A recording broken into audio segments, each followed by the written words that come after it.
Welcome to Growth Marketing Camp, where we sit down with our favorite marketers to demystify growth and give you the insights to help turn your next campaign into a major success.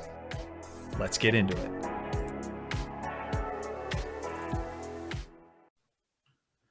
All right, welcome to yet another episode of the Growth Marketing Camp, and we're very excited to be joined by Kevin Bobowski, the SVP of Marketing at Aurea Software.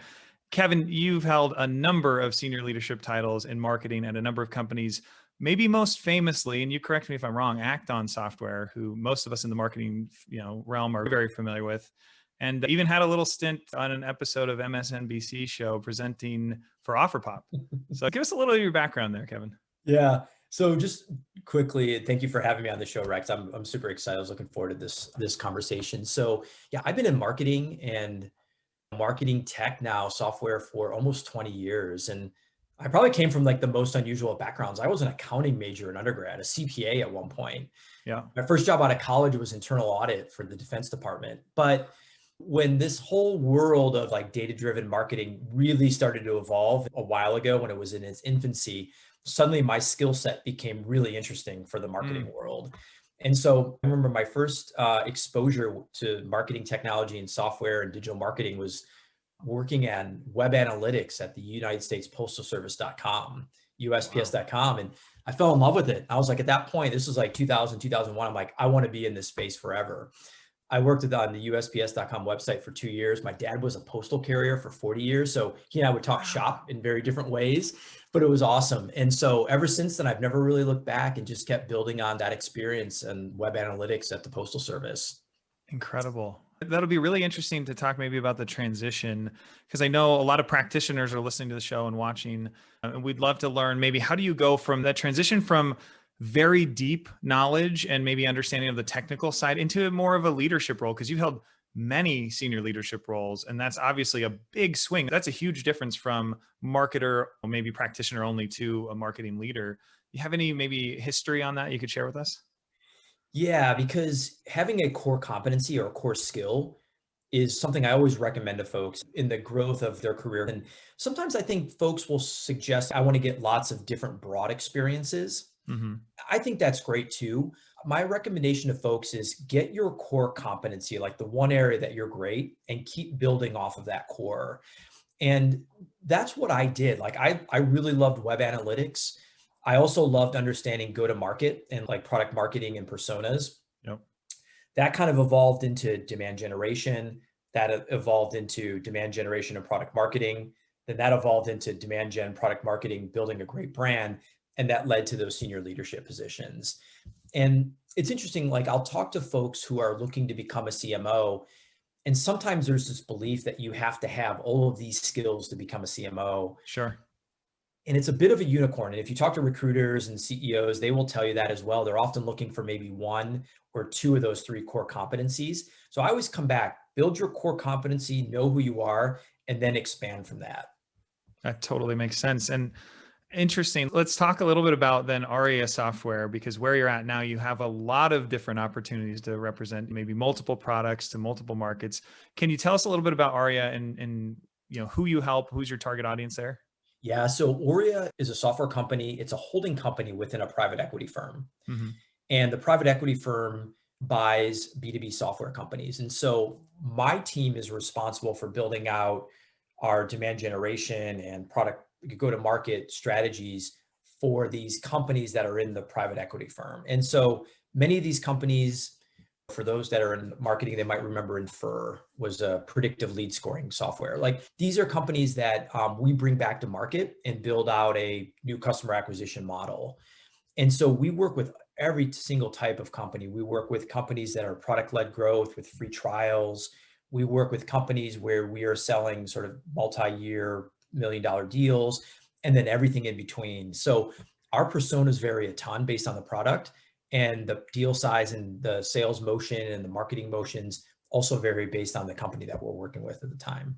You guys are almost like an internal agency across multiple. That's really what you are effectively, right? That's the best way to describe it. Some people call it like the center of excellence, but it's almost like an internal agency working on all these different products. And it's been fascinating because you quickly learn that good best practices apply to all products, regardless Sure. if you're selling a $200 product or a $200,000 product. And that's been one of the really rewarding pieces is trust the best practices, it'll work. It really helps drive performance. Yeah, makes perfect sense. Now, maybe looking to some of your more specifically, like one company example, are there any customers that you might be able to name that people would be familiar with who you've worked with In the current position or just in any, yeah. recently? Let me give you a good example of, we worked with a couple of really interesting brands at my last company at Bright Edge Okay. that were pushing the edge on SEO and how to use SEO and organic search to build out their brand. And the deeper story there is build out their brand, but more importantly, compete against Amazon. And Interesting. so it was an interesting angle. So SEO, organic search, good market. As marketers, we love it because it drives free demand for you when you get it. It's awesome.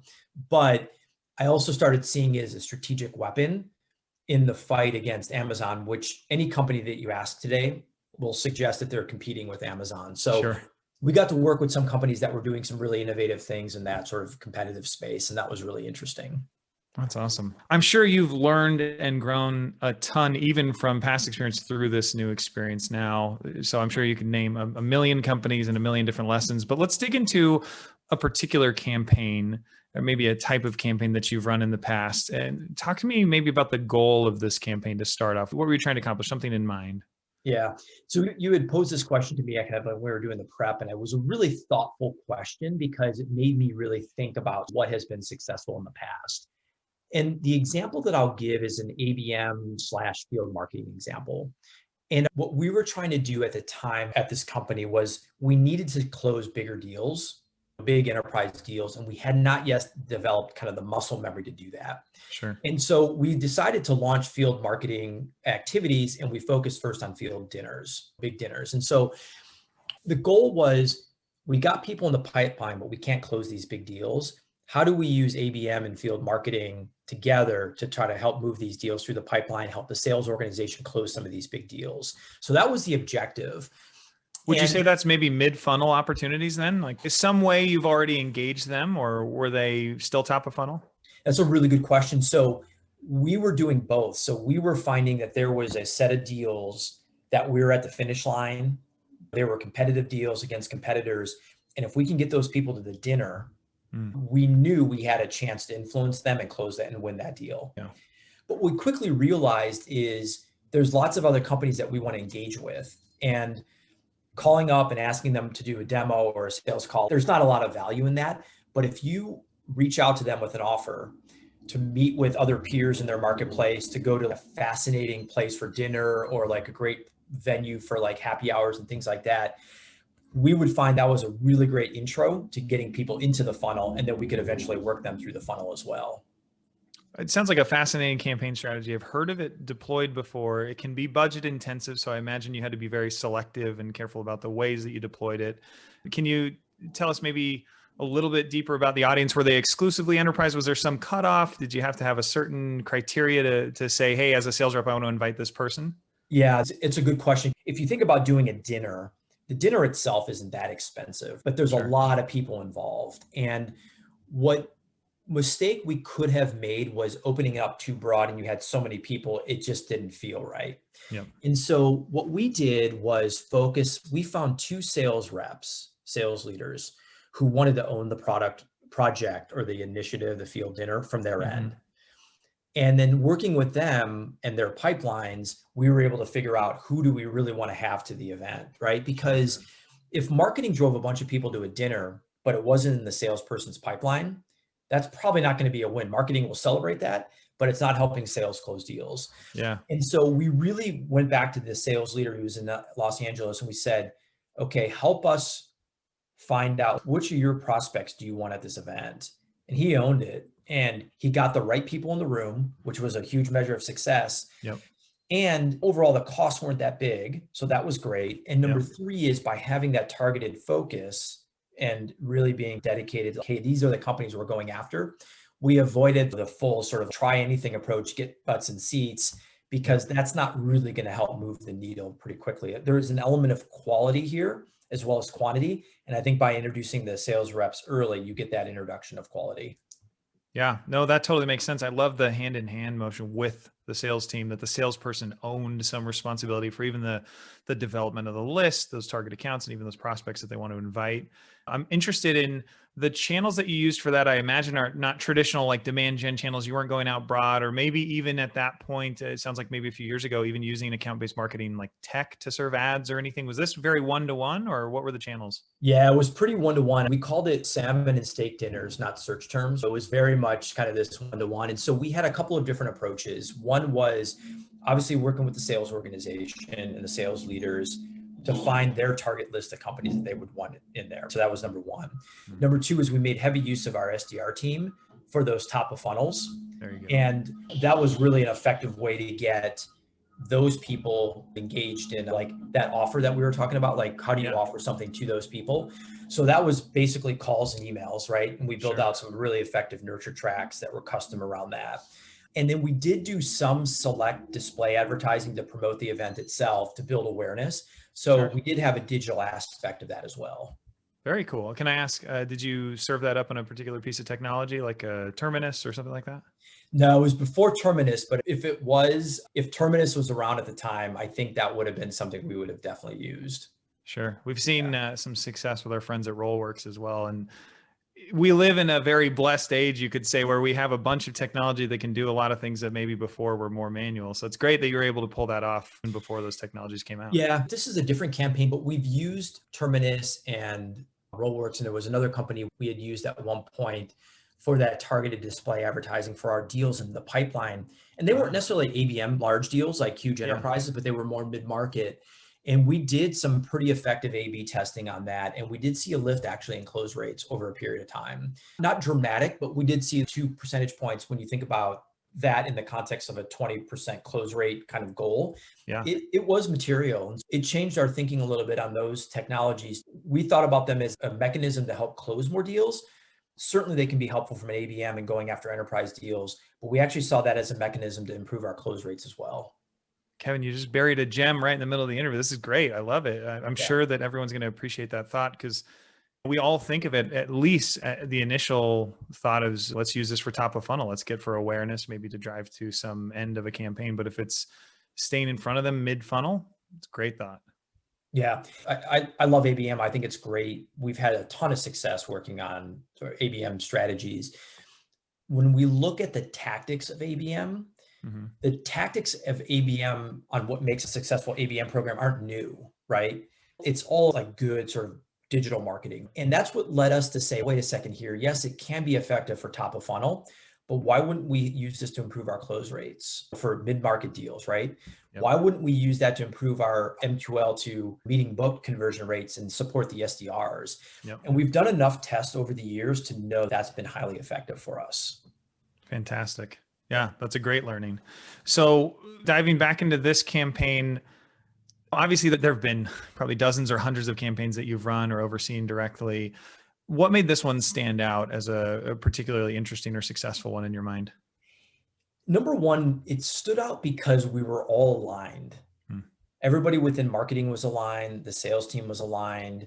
We were marching towards the same goal and the same outcome. And I think that's seems pretty basic, but sometimes, and I've made this mistake before, where you're running marketing programs and campaigns and they just don't lock into what the sales team needs. So I think that number one was there was alignment. Number two was it was a campaign that drove a lot of internal excitement. Like we had people going out to these great venues. We had people going out to these great dinners. We had marketers who are getting exposure to some of these great prospects of great companies that they typically wouldn't get exposure to except maybe at an annual user conference. Sure. And so the second part of that was just this excitement and enthusiasm it drove across the group. And it was solving one of our biggest problems, which is how do we really start to close and bring down these big enterprise deals? And so Rex, there's a lot of hard work underneath that, and there's a lot of coordination and alignment. But it was like we were aligned with sales. We agreed to what the success was up front, and it drove a ton of excitement and enthusiasm across the organization, got people really excited. That makes sense from the type of campaign it was, the excitement around it. Was there also some internal selling of this? Did you have to champion this into more conversations and get people to have some buzz around the office about it? Absolutely. And I think we recognized that when we reached out to different sales leaders Hmm, who had different perspectives on how to use that event. interesting. And they were all excited, but there were some of our sales folks that said, I'm owning this. I know this customer, this prospect, I'm going to bring this one in. So we didn't need to sell it as much to those folks. What we had to sell was our capability to deliver a great experience to that person, Yeah. or to not to that person, but to their prospects. Because Yeah. if they were going to bring in these prospects that were huge deals, they wanted to make sure it was a flawless event. In some cases, we had to sell the value to some folks, but I think the sales leaders got it. They understood Yeah. it. What we really would have had to sell was our capability that we were going to get people, we were going to deliver a great event. And the great event, last thing you want when you're doing an event is having 5 people in a 60-person room. So they wanted to make sure that we could have the capability, yes, to get quality, but also get that quantity and make it a really successful event. That makes sense. And digging in on just one last tactical question for my own benefit, maybe more than everyone else, but I'm very, very interested in this. As you were developing this campaign and planning with the sales team, was it a lot of regular coordinated meetings, or was it more handled over email and chat, or did you guys have to do a lot to coordinate on this, or was it very obvious who would be handling what? No, there was a lot of coordination, and there was a sequence of, hey, we're going to do this. We got commitment from the top. That's always important. Yep. We worked through the sales organization. And then when we got our sales reps in place, like the area managers that were responsible, that wanted to own the events, that required not day-to-day contact, but we were constantly in discussions around, okay, who's coming? Where do we need to go? Where are we weak? Who hasn't called? And there was a lot of coordination along with the sales development team as well, Hmm. because they were trying to get people in, setting up those regular recurring meetings, having like quick sprint goals of every 3 days, we want to get this done. Is the invitation out? Have we followed up on the invitation? Like all those things become really important as part of that project plan. Yeah, that's really helpful. I know getting any tactical insight we can into how you manage such a complex campaign with multiple stakeholders is always helpful for the audience here. So I appreciate you breaking that down a little bit further. Yeah. If you could do it over again, which I imagine you've had many opportunities to try this, did you learn anything that, hey, we would have pulled this lever differently, or maybe gone over here and done something strategically different? Nope. I've deployed this model to other companies Mm-hmm. since then. And Rex, I think my lesson is do it sooner, do it more often, and don't hold back on sort of quality of the event. The more events we did, the nicer events we did, we completely changed the dynamic internally, where maybe in some cases we were trying to find a salesperson to Yep. partner with. And after you do a couple successful events, the salespeople are looking for you and saying, Yeah. I want to do Atlanta. And in Atlanta, so they were teeing it up for us. And Nice. that's when I knew we won.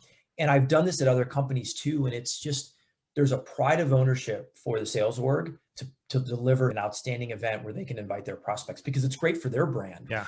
And so my thing was, like I said, do it sooner, do it more often, and don't spare expenses. Like you spend a couple of extra $1,000, you could make that from a really nice event to something really special, and Yeah. you'll get the return on that, no problem.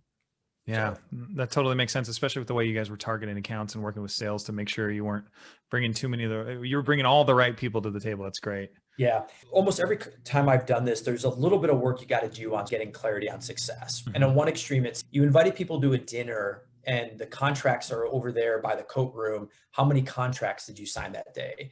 That's not the plan. That's not the goal there, right? That's not really the approach. The other hand was, hey, we got 50 people there and we're not really sure where they ended up in the pipeline, but we got 50 people there. That's like the other extreme. And I think what we learned was really breaking it down between top and to bottom of funnel. Like, who are the prospects that we haven't really engaged with that are on our target list that we want to start to build a relationship with? Yep. X percent, let's get X percent of those, then track those people through the pipeline.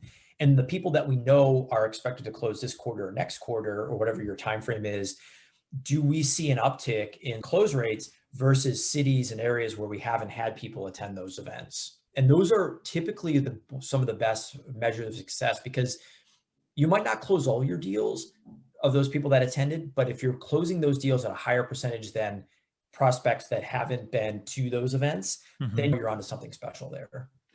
Yeah, it's interesting. It reminds me a lot of what we've learned with the gifting strategy that we've deployed at Opensense and with other companies that have heard of deploying a similar thought process in terms of the different stages in the funnel where you can deploy gifting and that sort of like surprise and delight type program. Yep. Does it have an immediate, hey, did they sign because we sent them this gift when they had the contract in hand?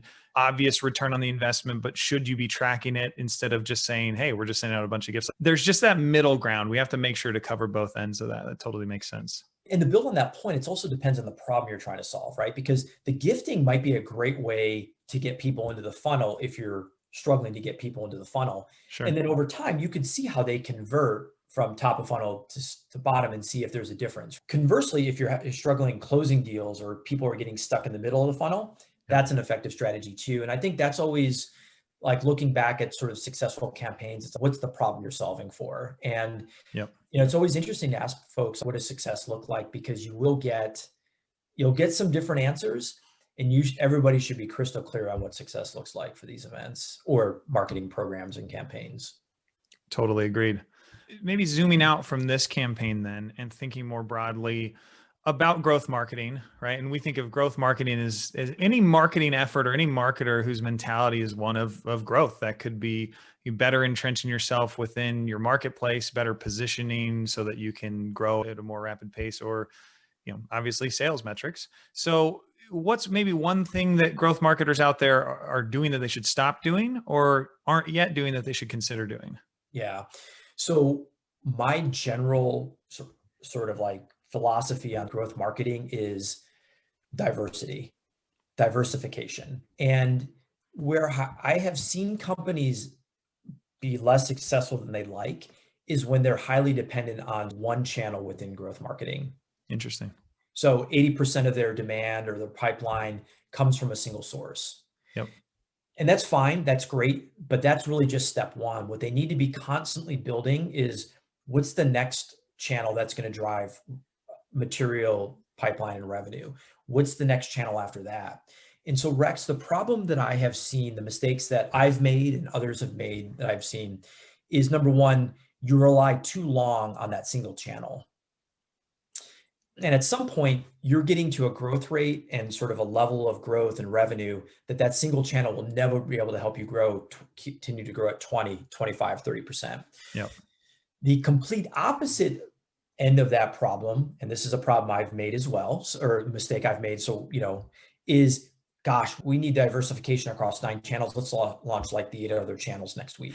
Yep. And you end up in a total disaster, and then you spend the rest of your time trying to unravel what you've done. Yep.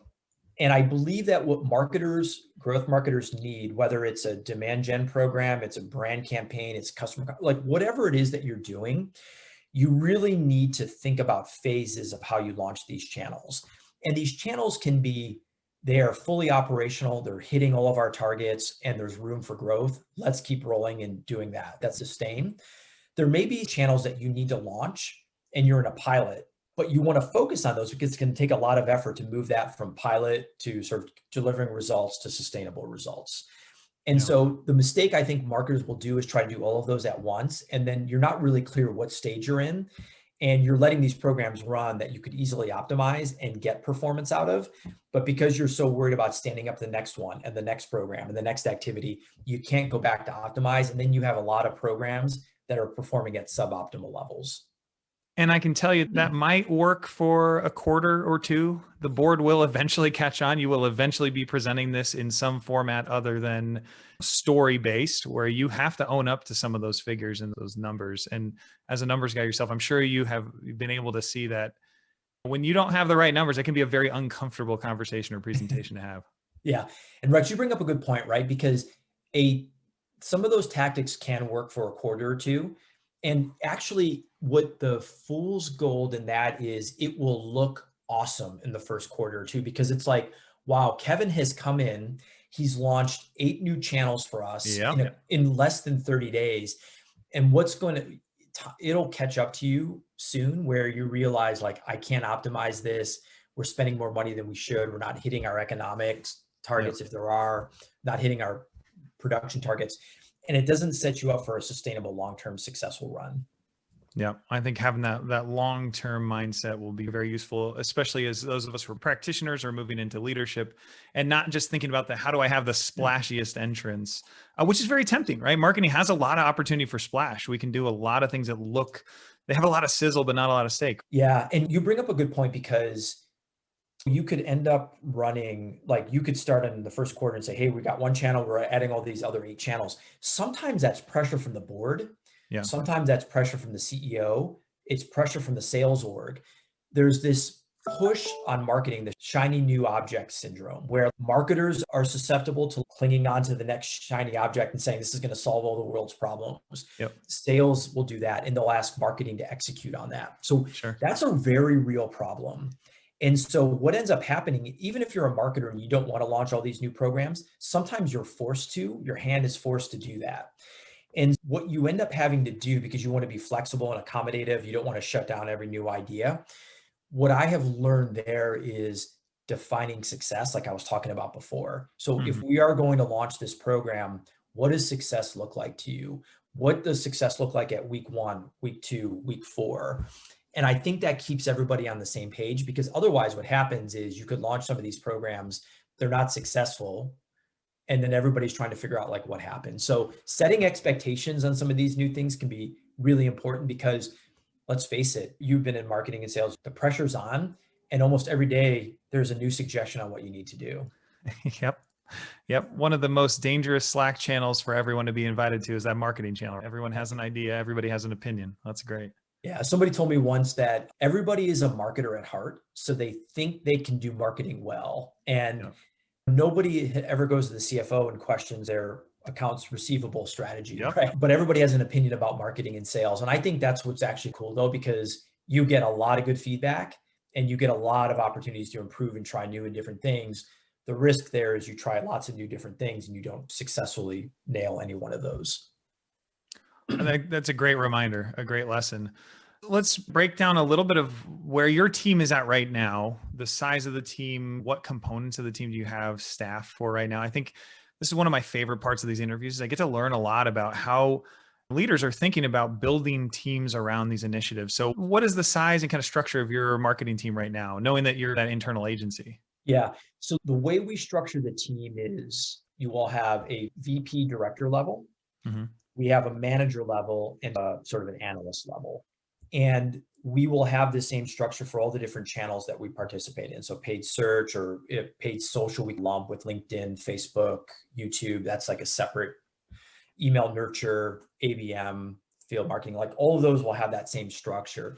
Yeah. And Rex, what we really try to do, because we work on so many different companies and we want to build that sort of scale, the analyst we have worked with on a very specific sort of workflow, daily workflow that they need to go through, Mm-hmm. so that they're continually focused on optimizing these programs, these campaigns. The managers are essentially coaching the analyst on how to do that and make sure they're in their lanes and doing all the right things, and always looking for opportunities to optimize either the work that we do or specific optimization opportunities. And the directors and VPs then are thinking about the broader goals of like, how are we doing in terms of our production? How are we doing in terms of our unit economics? And so I like to think about organizing the teams in that sort of structure and that approach. Is there a particular like golden ratio you found this many VPs to directors to associates or sorry, VPs and directors to managers to associates? Yeah, it's a good question. I would say generally 1, 2, and 4 works. And you can start to scale from that depending on where like the size of some of these programs. Yeah. Where that gets tricky, Rex, is where you're at in that sort of evolution of that channel. If that's run rate, then the 1, 2, and 4 probably is more than fine. Yeah. But if you're trying to build this up and you are not sure how, like you're in that pilot phase or optimization phase, you actually might be a bit more top heavy with people who are doers and strategists. And so Sure. I always try to remind myself of like where we are in that process, because that will end up becoming change kind of the work, not the workflow, but the ratio a little bit more. Because if you're trying to figure out something and it's hard work, and we know that's hard work to figure out some of these new channels and stand them up and make them successful, it's unlikely that a brand new analyst will be able to do a lot of that themselves. So you Sure. need that subject matter expert, a bit more of an experienced person who's connecting the strategy to the tactics and figuring out how this is going to work. Makes total sense. I love how you broke that down, depending on the stage of development that you're at with each channel. That makes perfect sense. Yeah. Also, Kevin, thank you for being on the show. We greatly appreciate your wisdom and insight here.